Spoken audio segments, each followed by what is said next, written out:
安启山听得出来，霍华德说到最后一句话的时候，人都快崩溃了。于是他故作惊讶地问道：老兄，你的人把陈志明给逼死了？霍华德郁闷不已地说道：安老弟，你就说这点事情他至于吗？怎么不至于？安启山讪笑两声，他是破清会的人，掌握了大量破清会的秘密，你把他逼上绝路，他肯定要以死来向破清会表忠心，他要不死，他的所有家人都会被处决。法克，霍华德咬牙骂了一声，郁闷道：那这可怎么办？破清会岂不是会认为是我把他逼死的？可我真的什么都没干啊，我只想盯紧那个古董商，找回我们罗斯柴尔德家族自己的东西，仅此而已啊。此时的霍华德内心委屈的已经快崩溃了，不怪霍华德没见过世面，是这样的事情摊谁身上谁都难受。破清会300多年历史中，在全世界布局了200-300年，而且这其中绝大部分时间都是世界巨变之时，而越是身处时代巨变之中，就越是有机会创造巨量财富。罗斯柴尔德家族自身便是靠着时代的多次巨变，不断强大自身，才成为如今的世界第一家族。而破清会的发展之路，不但走得比罗斯柴尔德家族更久，也要比罗斯柴尔德家族更顺畅。所以谁都不知道破清会的资产到底有多少，说不定比罗斯柴尔德家族还要多。霍华德也明白，本来罗斯柴尔德家族与破清会井水不犯河水，现在局面搞得好像是自家手下逼死了破清会的人，这要是让破清会知晓，定然不会善罢甘休。毕竟罗斯柴尔德家族在破清会面前几乎没有任何优势，正是因为有着巨大的实力悬殊，霍华德内心才紧张无比，生怕破清会将来对罗斯柴尔德家族打击报复。安启山这时候故意感叹道：老兄，你不太了解破清会这个组织的成员，说白了就是一帮疯子，他们就像日本人2战后期开着飞机撞航母的神风特工队，脑子里只有效忠天皇，对他们来说，为天皇赴死是无上荣光，完全就不是正常人的脑回路。我也是惹不起这帮变态，所以才来了华夏，要不我怎么会放弃经营了几十年的美国市场，还不是被他们逼的。说着，安启山自嘲道：我老了，胆子也小了，钱没了还能再赚，命没了就真没了。我操！霍华德被安启山这番话说得心底一沉。安家的实力虽然比罗斯柴尔德家族还有差距，但罗斯柴尔德家族也不可能把安启山吓得离开美国。由此可见，破清会的实力在安启山眼里远超罗斯柴尔德家族。霍华德心中慌乱的同时，又感觉十分无助。出了这种事情，他甚至不敢跟自己的儿子们商量，因为他很清楚地知道，家里那帮没见过什么风浪的儿孙，非但提供不了任何实质性的帮助，搞不好还会帮到忙。以他对自己这些儿孙的了解，如果自己把事情告诉他们，肯定有哪个缺心眼的二货会为了博取自己的好感，高声叫嚣着剿灭破清会的口号。所以这种事情他也只能与安启山商量请教，毕竟安启山也是与破清会有过瓜葛的人，算得上是自己的前辈，而且大家都算得上是全球商界的枭雄，思维和格局都在同一个段位上。于是他非常虔诚地问道：老弟，请你帮我分析分析，我现在应该如何是好？安启山假装思考片刻，劝他道：老兄倒也不必太过紧张，现在你的当务之急是尽全力封锁消息，只要你别让人知道陈志明的死和你有关，破清会就不一定会关注到你身上去。霍华德忐忑地说道：现在事情已经闹得很大了，纽约这边出动了不知道多少消防员，正在现场灭火，火一灭，直升机里的尸体就藏不住了。我是怕破清会到时候会彻查这件事情，纸终究包不住火啊。安启山道：老兄，我给你出个主意，你听听看是否有采纳的价值。霍华德忙道：老弟你请说，我洗耳恭听。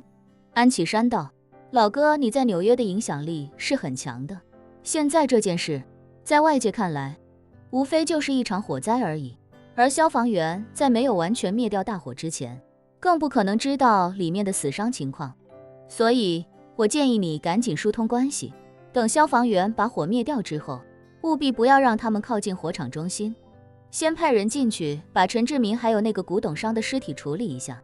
毕竟高温燃烧后的皮肉会被碳化，大水一冲，可能就不复存在了，但骨骼恐怕会留下残余，这还是非常棘手的。只要把骨头残渣也处理干净，破青会恐怕也很难查到你的头上。霍华德下意识地问：老弟，你觉得这么搞可行吗？安启山道：你现在也只能赌一赌运气了，要是不处理，一旦有人知道机库里死了人，那这场火灾的性质就立刻变了。无论是警察还是 FBI， 亦或者破青会，一旦知道我安家通航公司的机库死了人，都会想尽办法调查线索。而且这家通航公司就是陈志明负责运营的，他失踪，破青会一定会全力调查，你早晚脱不开干系。说着，安启山长出一口气，感慨道：哎呀，现在想想，我当时离开美国的决定真是太对了。如果我还在美国，这件事我也脱不开干系，光是查我的通航公司也够我烦的了。现在我们全家离开美国这么久了，这件事就算查到哪儿，也查不到我头上，实在不行，这家通航公司我就不要了。霍华德听安启山这番庆幸的话，心里是又羡慕又郁闷。他也知道安启山已经离开美国，并且不打算回来了。就算他家的通航公司烧死再多的人，也不会给他带来什么困扰。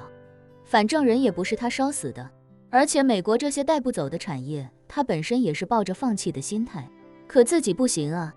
他安启山能躲去华夏，自己能往哪里躲？再说了，总不能就因为找周彼得、找四方宝藏这点事儿，大名鼎鼎的罗斯柴尔德家族，连老巢都不要了。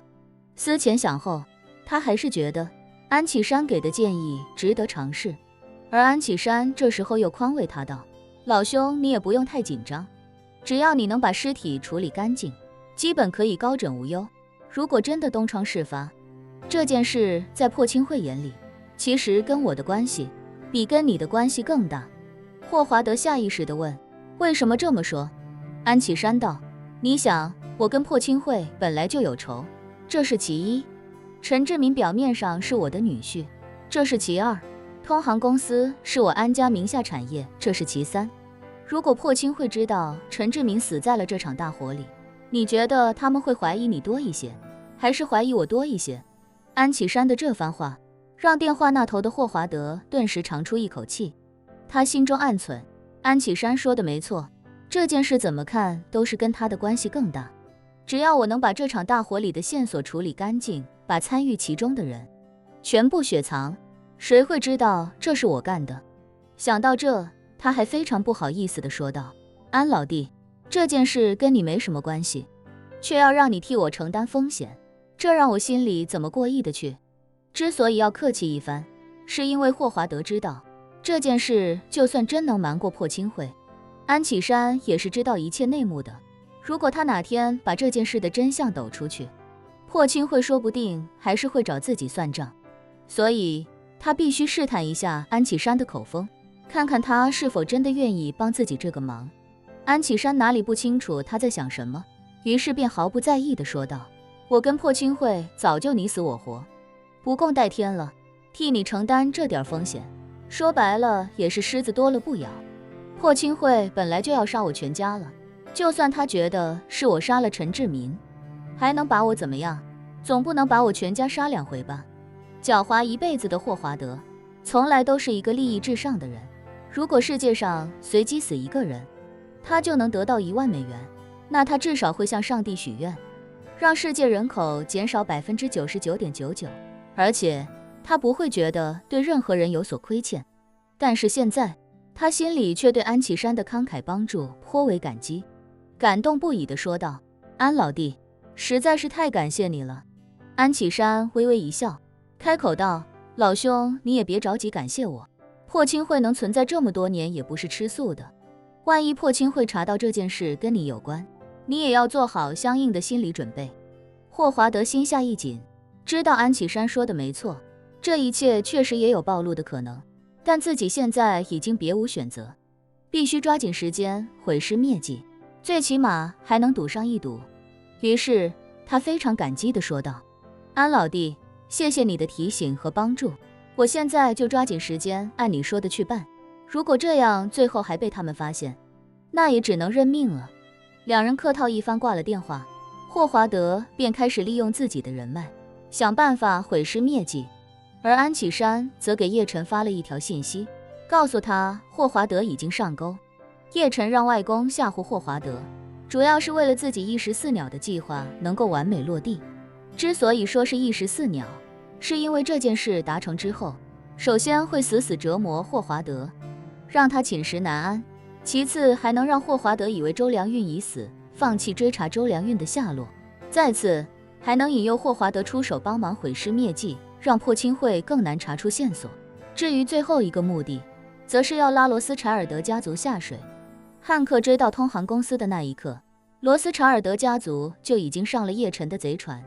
一旦他们再主动参与毁尸灭迹，那就真的没有退路了。以后仅靠这一点，就能够死死拿捏霍华德。如此一来，叶晨就同时捏住了霍华德和他儿子史蒂夫的把柄，父子二人无论谁想反水，自己都有的是办法治他们。